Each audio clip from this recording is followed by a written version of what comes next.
Պատերազմը ավարտվել է, Ադրբեջանի համար այլևս պատերազմ չկա։ Ադրբեջանի նախագահի օգնական Հիկմեթ Հաջիևի ուղերձն է հայաստանցիներին ներկայացնում նրա հետ Բաքվում հանդիպած քաղաքագետ Արեգ Քոչինյանը։ Արդյոք ինքը լիովին համաձայն է այդ ուղերձին։ Իլհամ Ալիևն այդ նախադասությամբ հիմնավորում է, թե փակված է Արցախի հարցը, հետևաբար արցախայության իրավունքների պաշտպանության հարցերը նույնպես։ Ես կարծում եմ, որ մենք այս պայմանությամբ խնդիր ունենք խոսելու նրա վերաբերյալ, թե ինչն է իրատեսական եւ ինչը իրատեսական չէ։ Արցախցիների վերադարձն ու ադրբեջանցիների վերադարձը Հայաստան անիրատեսական է համարում Քոչինյանը, հետևաբար դրանց մասին ադրբեջանցի գործընկերների հետ խոսելը փակուղի տանող ճանապարհ։ Ինչը չի նշանակում թերևս, որ ապագայում այդ հարցը չի կարող բարձրանալ իմ ընկալմամբ տարածքային ամբողջականության սկզբունքի հիման ներքո։ Առհասարակ Արցախի անունը տալիս պետք է պատրաստ լինել, որ ադրբեջանցիները արևմտյան Ադրբեջանի մասին են հիշելու։ Հայտարարում է Ադրբեջան մեկնած Սամվել Մելիքսեթյանը։ Եթե մենք քննարկում ենք Արցախի հետ կապված հարցեր, դուք պետք է անմիջապես հասկանաք, առաջանում է արևմտյան Ադրբեջանի խոսույթը, ու սա պատահական չի։ Խաղաղության կամուրջն առայժմ կառուցվում է այն թեմաների հիմքով, որոնց շուրջ այս պահին հնարավոր է դառնում ինչ-որ համաձայնության հասնել հայկական ու ադրբեջանական քաղաքասարակությունների ներկայացուցիչների միջև։ Խաղաղության կամուրջ անունն են ստացել նրանց փոխայցերը Երևան ու Բաքու, որոնց միջև երկաթյա վարագույր է կառուցվել Քոչինյանի պնդմամբ։ Այս նախաձեռնությունը ինքը այլևս 2 անգամ այդ երկաթյա վարագույրի միջով անցել է։ Բավարար է սա խոսելու նրա մասին, որ երկաթյա վարագույրը սկսել է փլուզվել, չգիտեմ, մենք հաղթահարել ենք, ոչ, բնականաբար բավարար չի,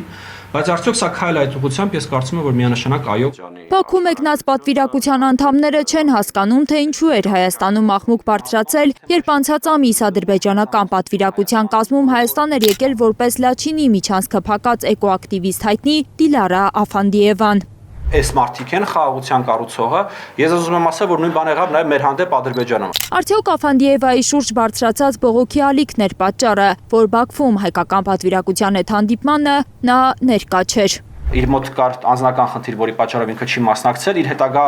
մասնակցությունը չմասնակցելը նորից որոշելու ադրբեջանական կողմը, մենք այդտեղ որևէ բան մեկնաբանելու չունենք։ Կարմիր գծերը հատելու սիրահար Ադրբեջանից վերադարձած քաղաքագետն առաջարկում է կարմիր գիծ քաշել անցյալի ու ներկայի միջև ու շարժվել առաջ։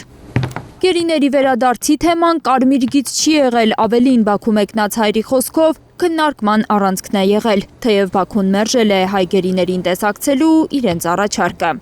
Տեսակցելը առաջնահերթություն չէր մեր կողմից, թեև մենք այդ հարցը Երևանում բարձրացրել ենք։ Մեզ համար կարևոր է, որ վերադարձի առումով լինի առաջընթաց։ Վստահեցումներ են լսել ադրբեջանական կողմից, որ գերիների հարցը ակտիվ քննարկման փուլում է, բայց չեն կարողացել ճշտել։ Ի վերջո, քանի հայ գերի կա Ադրբեջանի բանտերում։ Կոնկրետ պատասխան չենք ստացել թվի, մարդկանց անունների եւ այլն։ Հասկացել, ընկալել են նաև ադրբեջանցիների մտահոգությունները, նրանք հայ գերիների հետ կապված ցավոտ հիշողություններ ունեն։ Որ իրենք պատասխանատու են շատ բաների համար,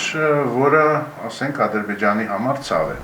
Ահաբեկչությունների, այսպես կոչված խոջալույի ցեղասպանության, խոշտանգումների, վարձկանության, բռնի տեղահանման, ինչ կեղծ հոդվածով ասես մեղադրում են հայ գերիներին Բաքվում։ Հայկական կողմը նուրբ ու դիվանագիտորեն է խոսել գերիների մասին Ադրբեջանի նախագահի օգնականի հետ։ Ադրբեջանական կողմի հետ ուղիղ այս թեմայով խոսելը մեզ համար նոր վիճակ էր, կարելի է ասել, հատկապես պարոն Հաջիևի առջև նստած։ Նրանք փորձել են ադրբեջանական կողմին համոզել, որ գերիների վերադարձը նաև իրենց շահերից է բխում։ Քայլեր անում են, անընդհատ հավաստիացնում էր, որ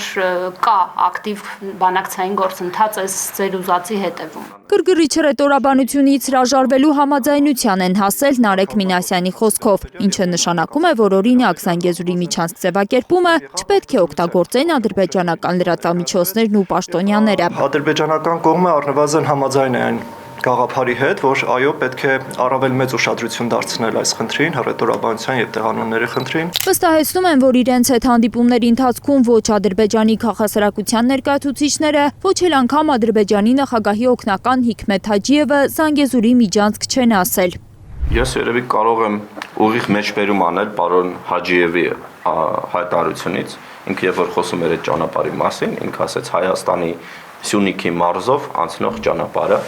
Հաջիևը հայրի հետ հանդիպման ժամանակ այս հայտարարությունն անելուց ընդամենը 3 օր առաջ X-ի իր էջում մի տեսանյութ էր հրապարակել գրելով. Զանգեզուրի Միջանցք, Արաքսի վրա կառուցված Աղբենդ Քալալե կամուրջ։ Լիլիթ Սարգսյան, Հենրիկ Համազասպյան, Հայլուր։